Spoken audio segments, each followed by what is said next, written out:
The Cromwell Pole Award would go to Bobby Porteau for round 1 and Harry Asinola for round 2. With the way Anola's season has gone, that pole is probably going to be a very high point for him. Coming into this weekend, Power Steering Incorporated has had 2 straight 1-2 finishes. Now that's a team that has really gotten their act together in this past month. All 3 of their drivers, Bigsby Foot, Rip Tyler, and Libby Bell, are in the top 10 in points coming into this race, although this surge may be too little too late for them, as Ebenezer Quiggles Jr. has opened up a huge lead over everyone else and is very easily the favorite to win the title. To be specific, Quiggles leads Yevgeny Kuznetsov by 152 points. That is 37 more points than a full race lead over Kuznetsov. And now on to the race. Bobby Porteau leads the field to the start with Le Gruel on his outside, and you see in 3rd place, Ebenezer Quiggles Jr. has qualified in that position for the 3rd straight week, and in the last 2 races, he made a big charge on the first lap to try to grab the lead, but Porteau is going to thwart him this week. Porteau is trying to redeem himself on the dirt tracks. He was possibly on his way to winning at Buffalo Downs before he got taken out in an incident where Herbie Finkelberg was disabled on the track and didn't get out of the way. Lucy Barnton in the 149 car is up to 9th place at the end of the first lap. She is currently in a 3-wide situation with Libby Bell and Jessica Graham, but thankfully they got that settled. Barnton is showing a decent amount of speed for somebody who had never been in an Elite Series car until the last couple of weeks. Barnton is a regular in the ARLA Tornado Alley Truck Series though, and she already has a win to her name in that series. We got our first caution on lap number 7 as Zachary Zins hooks the back of the 0 of Jarko Forstrom coming out of turn 2 and then gets helped into the inside wall by Philip Borland in the pie car. And he collected Paul Lyons as well. It's a shame to see Lyons get off to a poor start tonight after he drove that 54 car to 10th at Memphis. Michael Madrigal is apparently angry at Tiffany Matthews because he drives right into the side of the 116 car and puts her into the end of the pit wall. Matthews would have to drop out, and race control ordered Madrigal to meet with them after the race. Zachary Zins and Philip Borland are really slow after the restart. Calvin O'Reilly slides up into the 99 car and sends him into the wall again. And we've got a much bigger wreck this time as the track becomes completely blocked. Scott Morales and Rachel Rainsford got collected. People are just trying to push through the wrecked cars and break free. Here's another look at it. O'Reilly just dove in there trying to get by the lapped cars, and that triggered this whole thing. Le Gruel, the outside pole sitter, Radomir Stanichev, Todd Wodarczyk, and I see Kiriki Hitsuno might have gotten jacked up by Paul Lyons. Bobby Porteau continues to lead with Andy Pearson in 2nd. Allie Riggs is a lap down. And then rounding out the top 5 are Isaac Leitner, David Krikorian, and Lucy Barnton. So Barnton is still doing a very good job in these opening laps. Philip Borland is still running very slowly on the track, and here comes Quiggles with a big move to the inside of Railer, and that pushes Borland into the wall. Scott Morales got a pretty big chunk of that too. Quiggles has made a bit of a habit of making aggressive moves like that. He should probably calm down a bit if he wants to go for this championship. And now Stater goes into the wall after making contact with the 114 car of Lane Cranston. Cranston just seemed to check up in front of him. Bobby Porteau continues to lead. Andy Pearson has shuffled back to 4th. Isaac Leitner is up to 2nd. Leitner has been very impressive in that 7 car, but I am very disappointed that he isn't going to be back next year. Although, we believe he is going to be running the Pars Modifieds full-time, so it's not like he's getting shafted out of a ride or anything. But I do believe that he does have the potential to have a bright future in ARLA. We got our 4th caution on lap 29 as Benji Flynn pushes up into Nikos Kostopoulos. He is sideways for almost the whole length of the straightaway, and then he gets spun into the wall. And Todd Wodarczyk in the 71 is collected as well. It's always nice to see that people are doing their parts to make sure that we don't get a green flag run in. Several of the leaders came into the pits under this caution, but Bigsby Foot was among those who didn't, and he inherited the lead on the restart, although he has to run wide in order to not run into the back of the 027 of Richard Scott. This gives Andy Pearson an opportunity for the lead, but look who's in 3rd. Quiggles is looking very determined on this restart, and he's trying to use Madrigal and Richard Scott as a pick to get by the 2 car, although Madrigal in the 64 is holding up the division by 0 car. Andy Pearson is making a run back around Quiggles. Bixby Foot looking to take second back, but here comes Quiggles with a run around the 64 car, and he will take the lead. Bobby Porteau's got quite a bit of work ahead of him.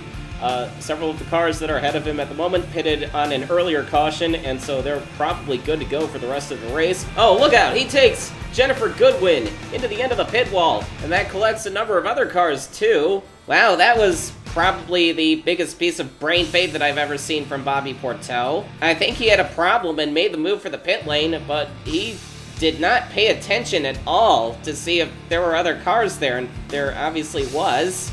Now here is a look at Jennifer Goodwin. I believe Goodwin was running a lap down, and then Porteau suddenly makes the move to pit, but obviously Goodwin is there, and we were a bit concerned about this hit that she took to the end of the pit wall. Goodwin was able to climb out of the car, but it looked like she was holding her left hand in pain. Quiggles leads on the restart, and he gets a very good start over Bixby Foot in the 14. Richard Scott in the 027 and Jessica Graham in the 59 are trying to get their laps back. We're not sure who's going to have the upper hand here, Graham with the preferred line or Quiggles with the very heavily funded Marcus Leonard equipment. Graham blew by Quiggles in turns 3 and 4, but here comes Quiggles trying the crossover. He's not quite going to make it work this time, but he is still breathing down Graham's neck. Quiggles is obviously trying to keep as many cars a lap down as he possibly can. And he's really trying to fight the 59 here. And I think he's got a run this time, and there he goes around the 59 car to put Graham back a lap down. Nikos Kostopoulos is running in 5th on lap number 46. Allie Riggs is still a lap down, so Kostopoulos doesn't have to worry about her. We saw a number of good runs from the Garcia Aragon team towards the beginning of the season, especially on the short tracks, but he fell into a bit of a slump since then. But now Kostopoulos is trying to prove that he has a few more top 10s up his sleeve. Tadro Darschik has been in and out of the pit lane ever since getting caught up in a couple of wrecks. He pulls back out onto the track right in front of Jarko Forsstrom, and that takes both cars into the wall, and Darschik goes for a wild ride. However, he is able to drive that car away without missing a beat, like he intended to do that. Well, before you get all impressed about his acrobatic abilities, that was probably one of the most boneheaded things I've ever seen from Darschik. Now here we are on board with Jarko Forsstrom, and Darschik just merges right up into the racing line. So this is probably one of the most important points of the race to be using your mirrors. Ebenezer Quiggles Jr. still leads on the restart, and Jessica Graham and Michael Madrigal are trying to make a run at him to try to get their laps back. And Bixby Foot is trying to use those lapped cars as a pick. He gets right up on Quiggles' rear bumper, and now Foot's got the inside. Let's see if he can make it work. It's going to be interesting with both of those lapped cars in the way. Wow, Madrigal is really impeding the 14 car, and Quiggles is going to keep the lead on lap number 55. Lane Cranston and Andy Pearson battle for third. Lawrence Byrne, the 9 car, is a lap down. Cranston is putting together a great run for his new sponsor, Star I Light. We aren't too sure what kind of experience that Cranston has in these dirt races, but we know that Andy Pearson has had quite a bit of experience on dirt. After all, back in the 80s, there were a number of dirt tracks on the ARLA schedule, and Pearson just gave him a shot as he was coming by to pass him. Well, apparently Pearson didn't like the way Cranston was racing him or something, but I didn't see anything happen between those two. A few laps later, Rachel Rainsford makes her way up into 5th. Despite her involvement in the second caution, she's on her way to another top 10 finish, and she almost gets turned by Lane Cranston coming off of 4. So obviously Cranston feels that Rainsford is holding him up, but she is not giving up that easily. Bixby Foot has caught up to Ebenezer Quiggles Jr., and he's going to try to make a run on the Division by Zero car. Foot is going for his 3rd career win and 2nd of the season. Oh, look out. He almost slides into the side of Quiggles. Todd Darschik dives into the pits right in front of them, but Quiggles keeps the lead. Perhaps Darschik jammed up Foot a bit. Oh no, Quiggles is in trouble. There's smoke coming from the Division by Zero car. And his team could not have picked a worse time to get sloppy with their engineering. Oh, Krikorian hits him. Well, that's just going to add insult to injury for Quiggles. He was doing his best to stay out of the racing line, but Krikorian had committed to the high side. Quiggles was going for his 5th win of the season, but that's been kind of elusive at this point. The last race he won was at Buffalo Downs in Wyoming, the other dirt track we go to. In the meantime, Bixbyfoot led on the restart, but he got shuffled to the high side as Andy Pearson and Isaac Leitner try to mount a charge on him. Leitner is trying to make a move work on the bottom. Oh, he almost slides into the 14 car. Lawrence Burr in the number 9 Griesberger car is still a lap down, and he might impede Foot, but so far he's running on the same pace as the leaders. Scott Morales has not had a very impressive weekend after running in the top 10 the last 2 weeks. He's running in about 24th place. Oh, look at it. He pushes into Carly DiPreto and smashes into the end of the pit wall. That was just an ugly wreck. And Bill Tissum really did not have anywhere to go in that. We are very concerned about the condition of Scott Morales. Morales pushes up into the 26 car of Carla DiPreto, and DiPreto pushed him down across the bumper of Bill Tissum. Now, that was not DiPreto's fault, I must add. And, Todd Stater took a very nasty hit to the windshield of the 15 car. Bill Tissum's right front tire smashed him right in the windshield there, but Tissum's car bounced off of Stater's chassis, and thankfully he was all right. But this is what we're most concerned about. Morales hit that wall at about 105 miles an hour. If he had hit that wall by himself, the car probably would have held up very well. However, he was unfortunately pushed right into the wall by Bill Tissum. And again, I must add that Tissum had nowhere to go. Morales was forced right into his path. That is very, very unsettling to watch in slow motion there. The race was red flagged for about 2 hours to allow the medical crew to tend to some of these drivers down here, and for the track workers to repair the end of that pit wall. Scott Morales was immediately airlifted to a hospital. We have no word on his medical condition, although we will do our best to update you as we receive information. Our best wishes are with the Morales family. However, in the meantime, we have a job to do. Bixbyfoot leads the field to the restart. It is about 10:30 p.m. Ideally, the race would have been over already. In fact, many of the drivers wanted the race to be stopped, but the officials asked everybody to get back into their cars and continue on. So while we've got a race going on, Bixbyfoot continues to lead. He's got the lapped cars of Lawrence Burr and Jessica Graham in between him and everyone else. Lane Cranston and Isaac Leitner fight for the 3rd position. That is Andy Pearson running in 2nd place. Cranston is easily having one of the best runs of his season so far, and Isaac Leitner is doing a good job rebounding from that slight slump that he had. He ran very well on some of these short tracks earlier in the year after he replaced Shane Lake in the 7 car, but then he kind of fell off. And now with just a handful of laps to go, Isaac Leitner makes a move around Cranston for 3rd place, and running in 5th is Libby Bell. So Bell is doing a good job of keeping up her resurgence.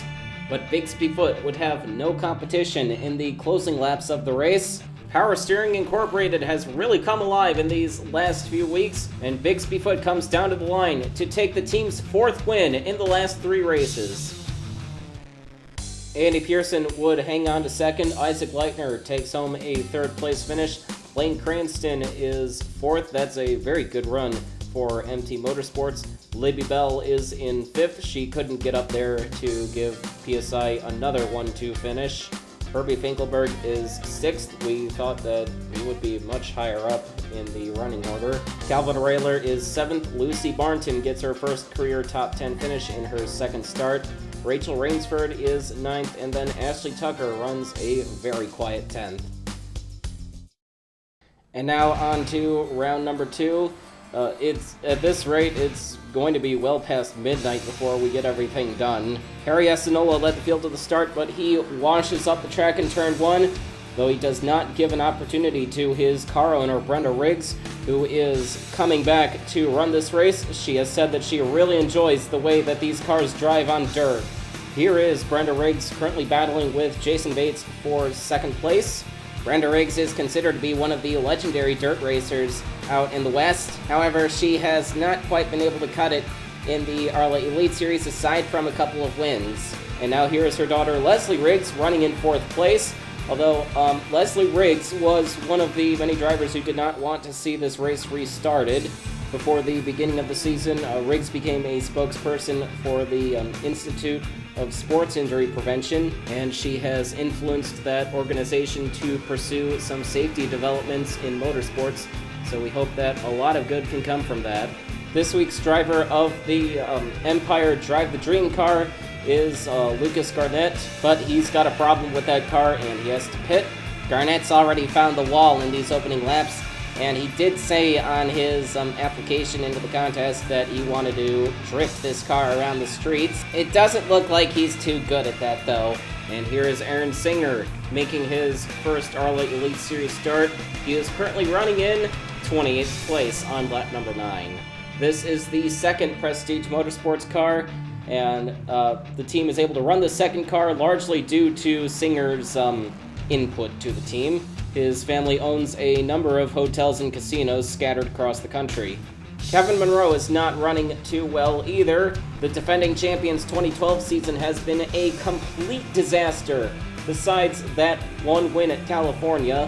However, Monroe is probably not thinking about his own performance right now. He was one of the drivers who did not think that this race should have been restarted. Leslie Riggs and Robert Scott fight for second place. Scott had a good qualifying run, and he's been running pretty well on these short tracks this year, but we have no idea what Evans Motorsports is doing next season, as Leslie Riggs gets held up by Lucas Garnett in the 85 and falls victim to both Scott and Rip Tyler. But back to Robert Scott, Evans Motorsports typically waits until the last minute to get everything organized for a season, and I'm not sure how much longer they can keep getting away with that. Harry Enola comes across Aaron Singer in the 111 car, and Enola lets him know that he will not tolerate being held up. Enola looks like he's got a pretty fast car in these opening laps. The last time he won a race was at Loudon in 2010, when the victory kind of fell into his lap after Namimura blew up, and the last time he won a race before that was in his debut in 2007 at Daytona, when there was a big crash with a couple of laps to go. Taylor Brillin is currently running in 7th. Ricky Navarro and Eric Jackson are a lap down. Brillin was another one of those drivers who thought that the race should not have been restarted either. Well, she didn't tell us outright during that red flag, but she was very clearly shaken up. I'm surprised she's able to run like this after seeing her just before the restart. Rip Tyler's been making his way forward, and he comes after Harry Enola for the lead as Enola gets trapped in a big wad of lapped cars. Tyler already has 2 wins this season, one at Buffalo Downs and then the other at Iowa. And in that Iowa race, Tyler and Bigsby Foote swept the night for Power Steering Incorporated, so Rip Tyler seems to be determined to do that again. Tyler breaks away from the field, but here he is trying to negotiate with the lapped car of Greg Woodard, and he almost takes Woodard right into the wall, and you just saw Kyle Gaffigan in the pits with a problem of some kind. Gaffigan is not running too well either, and he's surprisingly struggled on some of these short tracks. Here is Laura Cyrus running inside the top 10, trying to capitalize on Quiggles' struggles, and Kyle Gaffigan merges right in front of her. Cyrus spins into the wall, and she is going to lose several positions, but she will still remain in the race, hopefully without too much of a problem. Kyle Gaffigan was ordered to meet with race control after that. On the restart, Rip Tyler continues to lead, and he gets a very big jump over Harry Enola as Enola and Robert Scott battle for second. And it looks like that Scott isn't going to have too hard of a time making a run at Enola. Robert Scott won at Piqua earlier in the year, and it looks like he could potentially have a race-winning car today. as he gets by the Freedom Missile SAR of Harry Enola, or at least he tries to. Enola isn't making his life very easy, although coming off of turn 2, it looks like Scott is going to clear Enola. The next caution came out on lap 48 as Eric Jackson makes contact with the 231 of Jacob Eichholz. Jackson flies back up into the 55 of Holden Roberts, which sends Roberts for several rolls.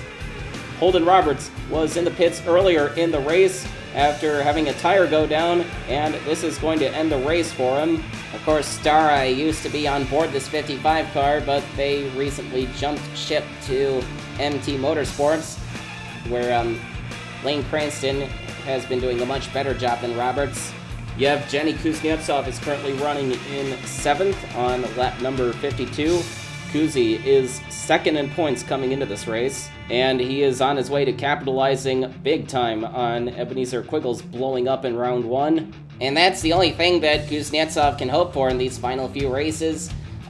He needs Quiggles to not finish so that he can catch up. He is not going to get him on speed, I can tell you that right now.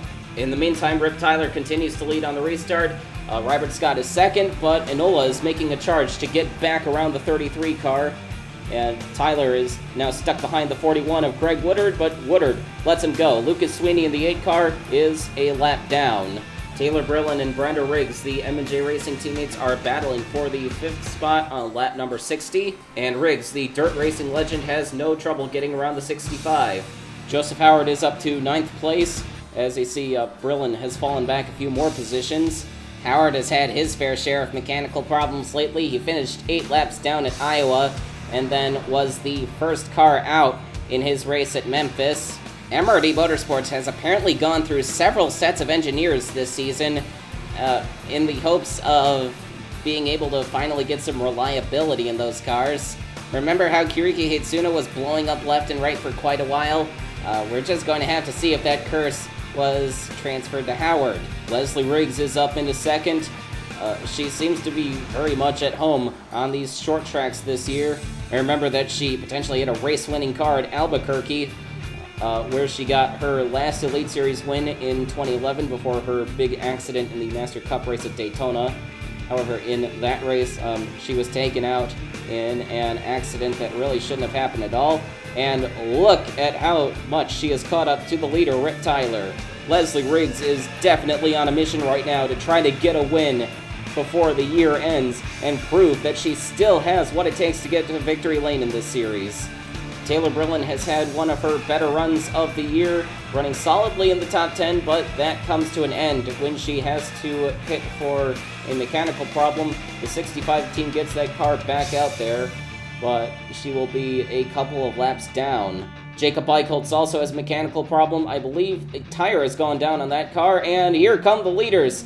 They check up for Eichholz. Eichholz cuts in front of Enola to try to get into the pit lane, but he smashes into the end of the pit wall. Jacob Eichholz would climb out of that car okay, but he is done for the night. He simply made the move to get into the pits too late. Rip Tyler continues to lead on the restart. He has completely dominated this second half of the race, but here comes Leslie Riggs with a bid for the lead. Harry Enola sticks behind the 50 car, trying to give her a draft. Well, whatever draft he can give her at this short track. And Leslie Riggs will move into the lead of the race. But now here comes Rip Tyler with a big run into the corner, trying to make the crossover move. But then we got another caution as Namimura breaks down after the restart, and she will come to a stop on the high line. Leslie Riggs was unable to make another run at Tyler after this restart, and Harry Enola moves back up into second place. Robert Scott is third, and Brenda Riggs is up to fourth. It looks like Tyler is leaving a lot of space between his car and the wall. Enola really should try to use this as an opportunity to stick his car in there, but who knows, maybe his car isn't working so well on the inside.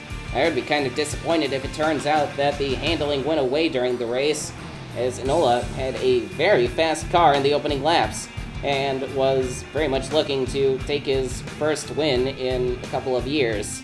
With less than 10 laps to go, Jason Bates is up to 6th place in the Carl's Racing car. Bates has been driving for 11 years and has never won a race. His teammate James West was in that very same position for several years, and he finally broke through with a win in 2009, but Jason Bates has yet to get that opportunity, although he has been up there several times in his career.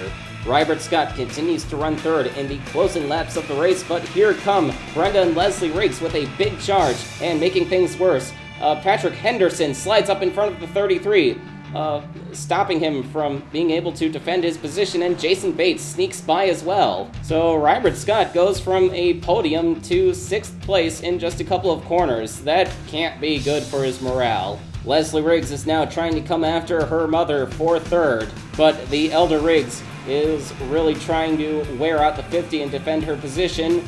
You'd think that the way these two are racing each other, they weren't even related. Well, I don't know about that. I think that if my father still raced and I went up against him, I'd be driving my tail off to try to beat him. And in the meantime, Rip Tyler walks away from the field in the closing laps of the race to complete another sweep for Power Steering Incorporated. Harry Enola gets one of his best finishes of the season, but who knows what could have been if he hadn't gotten held up by all of those lap cars earlier in the race. Brenda Riggs was able to hold off her daughter Leslie at the end of the race. Jason Bates gets another top 5 finish for Carl's Racing. Rybert Scott would remain in 6th place for the rest of the closing laps, even though we all know he had a much better car than that. Joseph Howard made his way up to 7th. Edwin Schwartzlowski sneaked his way into 8th. He has been pretty good at these short tracks. Remember, he is the defending champion of the Rockford 200. Yevgeny Kuznetsov finishes 9th and gains 76 points on Ebenezer Quiggles Jr., and then Ben Atkins finishes a very quiet 10th. So despite Jacob Eichholz's problems, that team can have something to be happy about. And now here are the point standings leaving the Orange County 200. Ebenezer Quiggles' lead is now down to 76 points over Yevgeny Kuznetsov, and Laura Cyrus is down by 114. So if the Rockford 200 was the next race, these three would be locked in, as the most points you can gain or lose in one race is 115. Rip Tyler is 4th with his victory. Bixby Foote is 5th. Andy Pearson 6th. Libby Bell has made her way back up into 7th. Leslie Riggs rebounds back up into the top 10. Rachel Rainsford is 9th, and Tiffany Matthews is 10th. Calvin O'Reilly is 11th. Eric Jackson is 12th. And then everybody below Jackson has been mathematically eliminated from the championship. Michael Madrigal has done a good job in the M&J car despite that team's struggles with mechanical problems and crashes, but sadly he is the first car eliminated. Rybert Scott is 14th. Todd Stater has dropped back to 15th, although I have to say that he is very, very lucky to have escaped from that crash without injury. Lane Cranston has made his way up into 16th. Ashley Tucker is 17th. Bobby Porteau 18th. Joseph Howard is 19th, and then Scott Dollitz rounds out the top 20, 411 points behind Ebenezer Quiggles Jr. And all of our thoughts are with Scott Morales and his family and friends. We will be standing by hoping for the best.